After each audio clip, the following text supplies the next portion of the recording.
क्या आप भी एसी के साथ पंखा चलाने का सोच रहे हैं और डरते हैं कि शायद पंखे के साथ एसी चलाने से कहीं एसी को नुकसान तो नहीं होगा? क्योंकि अमूमन ऐसा देखा गया है कि पंखे के सामने ही बिल्कुल एसी होती है, तो लोगों को लगता है कि पंखा बिल्कुल सामने घूमेगा और कुछ हवा अंदर चली जाएगी और उसकी वजह से एसी खराब हो जाएगा। तो नहीं, ऐसा मैं आपको प्रैक्टिकल करके दिखाने वाला हूं कि इसमें आपको क्या ख्याल रखना है।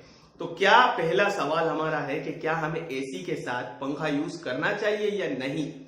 दोस्तों, इसका जवाब है हाँ, करना चाहिए, लेकिन इसकी कुछ कंडीशन है।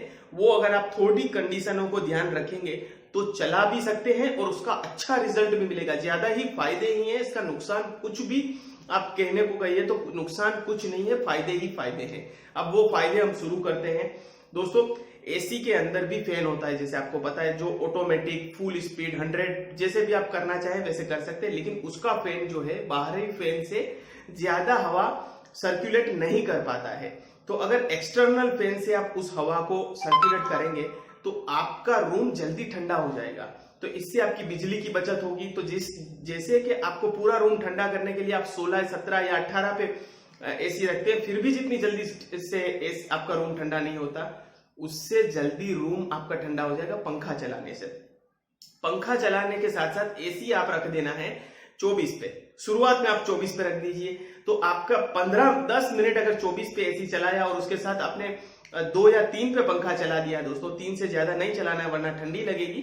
वो फिर आप एक्सपेरिमेंट ट्राई कर सकते हैं, जब आपको पता चली गया है कि आप चला सकते हैं तो कोई प्रॉब्लम नहीं है। तो दोस्तों, वो आपकी पूरी एयर सर्कुलेट हो जाएगी रूम के अंदर, ठंडी ठंडी हवा, और आराम हो जाएगा। फिर आप एसी को और ज्यादा टेम्परेचर कर सकते हैं, 26-27, मतलब इतना टेम्परेचर करने पर दोस्तों एसी कम बिजली खर्च करती है। गवर्नमेंट की गाइडलाइंस भी कहती है कि 24 से ऊपर ही एसी रखिए, उससे नीचे बहुत बिजली का खर्च होता है। इवन गवर्नमेंट ट्राई करने वाली है कि 24 से नीचे, काफी इंडस्ट्रियलिस्ट एरिया में एसी नीचे ना जाए, ऐसे यूनिट बनाने का प्रस्ताव भी गवर्नमेंट रख चुकी है। वो इसी की वजह से कि बिजली बचे, और बिजली बनाने में भी दोस्तों जो पोल्यूशन क्रिएट होता है, जो थर्मल पावर से, वो होता है। इसकी वजह से ये सब स्टेप्स लिए जा रहे हैं। तो अब बात करते हैं कि इसका फायदा ये है। अब दोस्तों, इन्वर्टर एसी है, उसको तो बहुत अच्छा है। मैं अपना पर्सनल एग्जांपल देता हूं कि मेरे पास जो एसी है माइडिया कंपनी का है, इसका रिव्यू आप आई बटन क्लिक करके देख सकते हैं।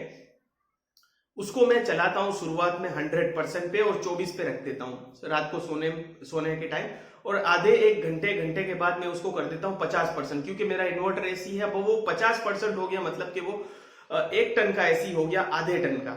अब वो बिजली खर्चेगा एक तो आधे टन की, और मैं चला देता हूं 2 पे पंखा, तो जिसकी वजह से पूरी रात ठंडी लगती है, इवन ठंड लगने लगती है, और आपको चद्दर भी लेनी पड़ सकती है। और अगर पंखा ज्यादा फास्ट रखा और एसी फास्ट रखी तो ब्लैंकेट भी लेना पड़ सकता है। तो ये मैंने किया और मेरे को लगा बहुत अच्छी चीज है। अब दोस्तों, ये चीज आप जब सर्विस मैन जो आपके घर पे आएगा उससे पूछेंगे तो आपको कभी क्लियर जवाब नहीं मिलेगा। मैं जानबूझ के ये क्वेश्चन हमेशा हर सर्विसमैन से पूछता हूं, तो कुछ हाँ बोलते हैं, ना बोलते खुद उनको ही पता नहीं, क्योंकि वो बताना नहीं चाहते। वो बोलेंगे कि आपकी एसी डैमेज हो जाएगी, ये हो जाएगी। नहीं, कुछ नहीं होगा। पंखा चलाने से क्या होगा वो मैं आपको बताता हूं। दोस्तों, पंखा चलता है, पंखा आपने देखा होगा, पंखे पे भी धूल जम जाती है जब पंखा चलता है। पंखा क्या चलता है तो छत पे जो थोड़ी सी धूल होती है, जो बाहर से धूल आई, खिड़की खोली या कहीं से भी वेंटिलेशन हो के जो धूल घर में आती है, वो पंखे पे चिपक जाती है। अब पंखा, वो धूल घूमता है, जब पंखा घूमता है ना, तो धूल के कण फिर से छोड़ता भी है, और घर के अंदर जो धूल होगी या दीवारों पे धूल होगी तो वो जोर से हटाकर उड़ाता है, ऊपर ही उड़ाता है, आपको नहीं पता चलता है। तो वो जो धूल है, धूल के छोटे छोटे बारीक है कण है, वो चले जाएंगे आपके एसी में। एसी में फिल्टर लगा होता है तो कोई डरने की जरूरत नहीं, पहले वो फिल्टर पे ही चिपकेंगे। मैं आपको फिल्टर खोल के भी दिखाता हूं किस तरह से साफ करना है, ठीक है? तो वो आपका प्रॉब्लम सोल्व हो जाए। अब ये फिल्टर पे चिपकेंगे, बहुत जल्दी चिपकेंगे। अगर पंखा नहीं चलेगा तो ये फिल्टर पे धूल बहुत देर पे चिपकेगी, जैसे 2-2.5 महीने पे धूल चिपकेगी, तो इसमें आपकी 1 महीने पे धूल चिपक जाएगी, 1 महीने या 20-25 दिन। तो आपको क्या करना है दोस्तों, पहली चीज, अपने घर में धूल कहां से आती है वो देख लीजिए, आपको धूल नहीं आने देना है, ठीक है? और दूसरी चीज दोस्तों आपको कि ये करना है कि अपने पंखे को भी साफ रखिए, और 15-15 दिनों पे आप फिल्टर जो है, अभी मैं आपको चल के दिखाता हूं कि कैसे फिल्टर गंदा हुआ और उसको कैसे साफ करना है। तो उस फिल्टर की जाली को आप अपने हाथ से उसका इंडोर यूनिट खोलिए, जाली दोनों निकालिए, उनको साफ कीजिए और फिर से लगा दीजिए। आप घर में सर्विस कराएंगे वो इतना ही करता है। अगर दोस्तों इसके पीछे भी अगर धूल लगी है तो किस तरह से साफ करना है मैं आपको बताता हूं। उसके ऊपर ब्रश लगाकर आप, या आपके पास कोई वैक्यूम हो जिससे तेजी से धूल उड़ जाती है तो उससे भी आप साफ कर सकते हैं। तो वो एक्स्ट्रा धूल जो पीछे आपके कंडेंसर पे लगी है वो निकल सकती है। तो कोई भी प्रॉब्लम नहीं है। आप एसी के साथ पंखा जरूर चलाइए और अपने फायदे उठाइए। काफी बिजली में बचत होगी दोस्तों। और जिनकी इन्वर्टर एसी है उनके तो बल्ले बल्ले ही हैं, उनको कोई टेंशन लेने की जरूरत नहीं है। तो चलिए अब चलते हैं एसी की ओर। मैं बताता हूं आपको किस तरह से एसी का यूनिट खोला जाना है और साफ करना है। फिर वापिस आते हैं और हमारा एपिसोड हम कंप्लीट करें।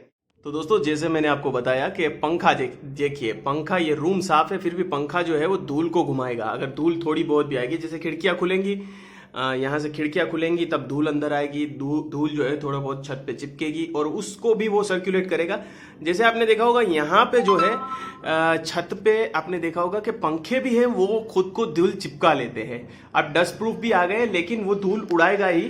तो जैसे ही ये धूल उड़ाएगा, मैंने एसी का ये खोल के रखा है, आप देख सकते हैं यहाँ पे इसने धूल चिपका दी है। तो आपको कुछ नहीं करना है, हर 15 दिन नहीं तो कुछ नहीं, 15 दिन पे कर सके तो बहुत अच्छा है, नहीं तो हर 1 महीने पे आप इस फिल्टर को निकाल लीजिए, इसको पानी से अच्छे से धो लीजिए। दूसरे भी एक पीछे फिल्टर आते हैं वो भी मैं आपको निकाल के दिखाता हूँ, और उसको साफ करके फिर से लगा दीजिए और एसी को आप पंखे के साथ यूज कर सकते हैं।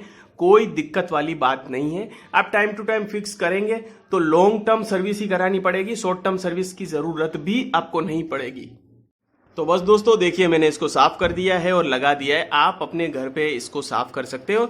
और पीछे के जो कंडेंसर पे भी अगर धूल लगी हो तो एक छोटा सा ब्रश आता है, वो ब्रश से आप उसका हल्की सी सफाई ऐसे करके आप उसको साफ कर सकते हैं, तो वहां से भी धूल हट जाएगी। ठीक है, इसके बाद हम इसको बंद कर देते हैं। तो बस दोस्तों अब हमारी एसी रेडी है फिर से एक और महीने काम करने के लिए। अब दोस्तों आपने फिल्टर की जाली निकाली, उसको पानी से आप साफ कर सकते हैं, रख दीजिए, सुखा दीजिए और जैसे मैंने लगाई फिर से लगा दीजिए। ठीक है, तो ये करना कोई बड़ी बात नहीं है। इसके पीछे भी थोड़ी धूल लगी हुई थी तो मैंने उसको, एक ब्रश आता है जैसे कलर करने के लिए ब्रश हो, साफ ब्रश से झटका लगाकर आप उसके ऊपर से धूल हटा सकते हैं। ठीक है, या आपके पास वैक्यूम हो तो उसको टेढ़ा मारना है, जैसे कि ये सरफेस है तो ये खड़ा आपको इसके ऊपर नहीं मारना है, नहीं तो धूल अंदर जाएगी। ऐसे क्रॉस मारना है जिससे धूल बाहर की ओर उड़ जाए, और ब्रश भी ऐसे ही मारना है आपको, ऐसे दबाना नहीं है, अंदर की ओर धूल को फंसाना नहीं है, जो आपको जो कंडेंसर दिखेगा उसके ऊपर। ठीक है ना, तो इस तरह से आप इसको साफ कर सकते हैं। दूसरी चीज दोस्तों, एसी के साथ साथ पंखे को भी साफ रखिए और अपने घर में देखिए कि जाले वगैरह या कोनों में धूल नहीं है, कमरे में भी कहीं पे धूल ना हो। तो इसका भी आपको ख्याल रखना है कि कहां से धूल आती है, वो धूल नहीं होनी चाहिए। कमरे में सफाई रखिए। तो आप दोस्तों एसी के साथ पंखा चलाने पे कोई भी नुकसान नहीं है। हाँ दोस्तों, आप पंखे के साथ एसी चलाते हैं तो जैसे आपको मेरे ख्याल से 2 साल पे आपको सर्विस की जरूरत रहती है, डिटेल सर्विसेज की, वो आपको 1.5 साल पे पड़ेगी। लेकिन मेरे हिसाब से इसका जो फायदा आपको है सर्विस का, जो आपको 300, 400, 500 रुपए चलो मैक्सिमम लगेगा, लेकिन उसके सामने आपको बिल जो है वो तकरीबन हजारों रुपये में आपका बच जाएगा। तो फायदा ही फायदा है। आप पंखे के साथ एसी चलाइए और ये वीडियो दोस्तों ज्यादा से ज्यादा शेयर करिए, क्योंकि काफी लोगों को ऐसे छोटे छोटे जिंदगी के जो प्रॉब्लम्स होते हैं उसी में परेशानी होती है। तो ऐसे ही कुछ इन्वेस्टिगेशन करके मैं आपके लिए एपिसोड लाता हूं। एवीएम एंटरटेनमेंट दोस्तों हर किस्म का टॉपिक कवर करती है। नेक्स्ट एपिसोड हम दोस्तों आरओ के ऊपर लाने वाले हैं कि कैसे आरओ कंपनीज आपको उल्लू बनाती है, तो उसके ऊपर बनाने वाले हैं। तो अगर चैनल पे सब्सक्राइब नहीं किया तो प्लीज सब्सक्राइब करिए, इस वीडियो को शेयर करिए, और आपको अगर इससे रिलेटेड अभी भी कुछ क्वेश्चन है तो आप नीचे कमेंट करिए, मैं जरूर आपको रिप्लाई करूंगा। तो चलिए दोस्तों मिलते हैं अगले से एक्साइटिंग एपिसोड में, तब तक के लिए लेते हैं एक छोटा सा ब्रेक।